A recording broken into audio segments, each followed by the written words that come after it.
Power Panel, Matt Gorman, former NRCC Communications Director, and Kevin Walling, former Biden campaign surrogate. Great to see you both.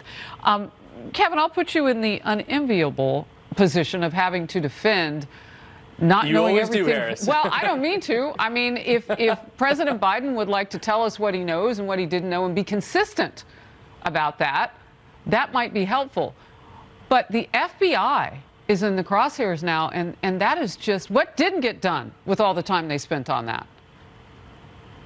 Yeah, Harris, I think we have many more questions than answers with regards to this seventh Twitter dump. And I'm hopeful that a Republican House and a Democratic Senate can subpoena all of these records, not this kind of cherry-picked release by Elon Musk, who is a political actor. We need to see everything. I want to see the FBI come before these oversight committees, both in the House and the Senate, to talk about the process that went on. And again, we also have to remember, this was Donald Trump's Department of Justice. This was his Attorney General and his FBI Director, Chris Wray, that he appointed. So if they were approving a lot of these activities, I'd like to hear from them as well. This is not Obama's team. This was Donald Trump's team briefing these social media leaders, both at Twitter, Facebook, what have you. So again, we have many more questions and answers. I want full transparency. Let's see all the records, not just this handpicked group from Elon Musk. I heard you drop the Trump word, and you're right. Christopher Wray was there. Who's leading the FBI now? Christopher Wray. Yeah. So he's Biden's guy now. Biden's been in office for 699 days. If there were so many problems, why didn't he get rid of them? So now we get to investigate and really dig in with Republicans in charge in the House. What do you think we'll find out, Matt? And just one more thing. The journalist on this file says influence campaign by the feds. That is more than frightening. It is. And look, I'll say this broadly. Law enforcement deserves our admiration, our respect.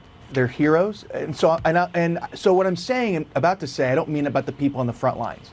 I don't understand these people that sit behind a desk in ill-fitting khakis and read tweets all day. I mean, I do that, and I don't get a taxpayer salary and pension.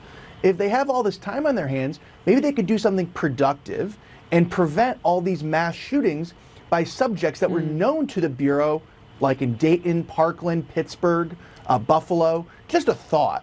You know, this is pretty damning, and you're going to see the GOP House investigate this because the Democrats have been asleep at the wheel for the last several years. Right. We'll move to this. President Biden giving his first major sit-down interview since the midterm election. He chose actress Drew Barrymore, and he's only given 11 sit-down interviews this year. Take a look at the list. Only 7 of them with major news outlets and journalists. Critics ripping this latest chat with Drew Barrymore as a softball session. It was like a love fest, but she's very sweet. As the crisis at the border rages out of control, Barrymore thanked the president, repeatedly calling him a beacon of hope. She also asked the Bidens about their love story and then played a newlywed-style game. Wouldn't be complete without some high cringe. Jill's favorite room in the house, do you know what it is? Well, actually, I don't think it's in the house. It's on the house. The Truman balcony, I think. Outside, looks over the... Yo! Flotus could change one of your habits. Do you know what it would be? There's so many. I agree with that. Can tell her anything. She's got a backbone like a ramrod. Oh, she does. You don't want to mess with me, with this woman. Kevin, I'm sorry to put you in that position again. He keeps doing it. What was that? And why can't we get a serious interview about Biden's policies at this point? Well, we certainly have many serious interviews about his policies. He just sat down for 60 minutes the other month to answer these questions. He gives speeches nearly every single day. 699 days, the other month, and you choose Drew Barrymore, which again... And President Trump gave 18, which is just a bit more. But I mean, she didn't ask about any policies, nothing. Well, again, I think the more that we humanize the president and get to know him, his numbers are rising. Why does he need to be humanized? He's been in politics for 50 years. Of this media policy, because of this administration. Oh, my goodness, Matt. Remember, the White House just said he was too busy to go to the border, and he's hooking it up with Drew Barrymore. Remember, Obama did this sort of thing too, and there's a strategy behind it.